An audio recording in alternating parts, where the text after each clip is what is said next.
I've just found another bit in this book. That's rather interesting. I'll pull back a bit. It's a spark gap transmitter.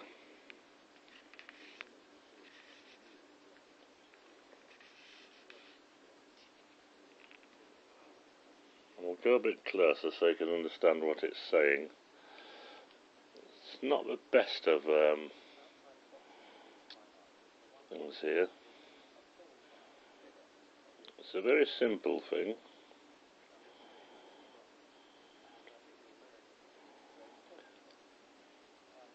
There's your inductance coil, your aerial, your condenser,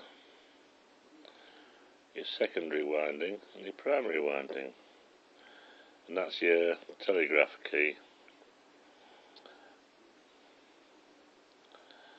and that's your coil for tuning it. It's basically what they call a broadband transmitter. If it's not tuned, it'll just go across all the bands as much as possible. It's called a spark transmitter. It's very hard to get this on the this cabin. Fantastic. Now this bit, on most diagrams, this bit here, where is it? That bit. When they put that motive, it means it's to the earth. It's a wire or a copper rod going into the earth. The battery is self-explanatory. This is what they call a Morse key. It's basically just contacts. These squiggly things are your windings. That denotes one winding and that denotes the other. In reality, one is the secondary is put over the primary, but you can't show that on the diagram, you see. Condenser. As it said earlier, you can use bits of tin foil with waxed paper, but you can, well, you'll see condensers in radios and whatnot. An aerial, which is a piece of wire going as far as you want. Well, I thought that was quite an interesting thing, that. We'll have a look through here, because yeah, it's showing you how valves work. Now valves, you won't know anything about valves, you lot, but they're what became before transistors. I'll tell you an interesting story. That's a telegraph relay, and that's where it's put, so you can make a little needle go left or right, or tap, or make a noise. There was and that's the Morse code. Always handy to know. If you get in a prison camping called it, or somewhere like that.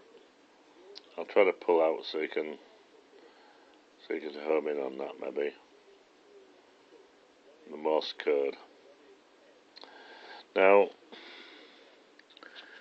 I had an interesting thing. It was a United States Air Force jet once crashed in England, and our lads got to it first to have a good look round it, and they found very small valves in it, and there were sub-miniature valves, smaller than, well, as small as some of the letters on here. And our lads said to the Americans, why you got valves in parts of your plane? He says, well, haven't you? He said, no, we use transistors. He says, well, we use them to stop electromagnetic pulse bombs from knocking our planes out of the sky. So after that, there was a big scurry to make these some miniature valves and put them in some of our planes. Now, I'm only going by what I've been told, but this is a story. You know, all these pathetic lights we have now that take ages to reach anything near luminosity, and it made us do away with the other ones. Well, why that was about, it actually takes 10 factories to make one of these fluorescent lights we use now, and it's not eco-friendly. It creates twice as much carbon to make them. That was a load of bollocks that they were telling us. They wanted the factories that made normal light bulbs, because the factories that made the normal light bulbs were capable of making valves in the old days, and they wanted to take them over to make these some miniature ones. In the meantime, they went round all the radio amateurs, buying up all the old transmitters, valve transmitters, things like this. Now, why would you think? Because everything they had relied on transistors. So, of course, it was a bit of a bad idea if it can be knocked out by an electromagnetic pulse, which, if you look that up, an EMP device, look it up on the internet, it'll explain it better than I can. And that's an interesting thing there. And I was told that if I had an old transmitter, I could basically ask me a price for it from the government. Anyway, I didn't, because I hadn't got one. I gave them all away, unfortunately. But you do this. That's what the old bulbs look like. That's a proper bulb, not like the rubbish we got nowadays. But they wanted the factories, didn't they? Anyway, that's what I was told. See all these old motors. Fascinating, aren't they?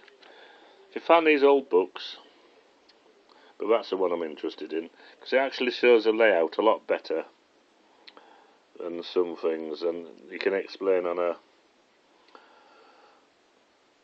These little items here are made of brass.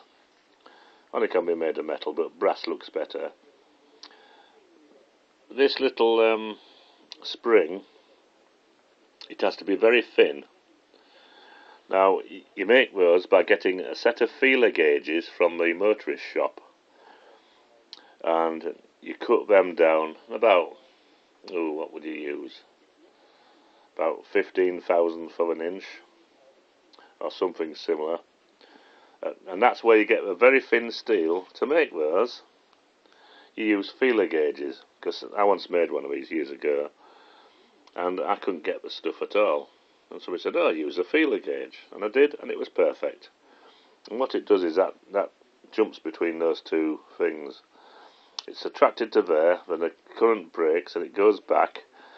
The current is made on this side, then it pulls it back in again, and it goes back, and it goes da-da-da-da-da-da. It's like a buzzer. But that's how you make that little bit. And that's the only hard bit in it, really. The rest is just a bobbin. You can make that of cardboard, thick cardboard, anything like that. Anyway, that's it for today, so bye for now.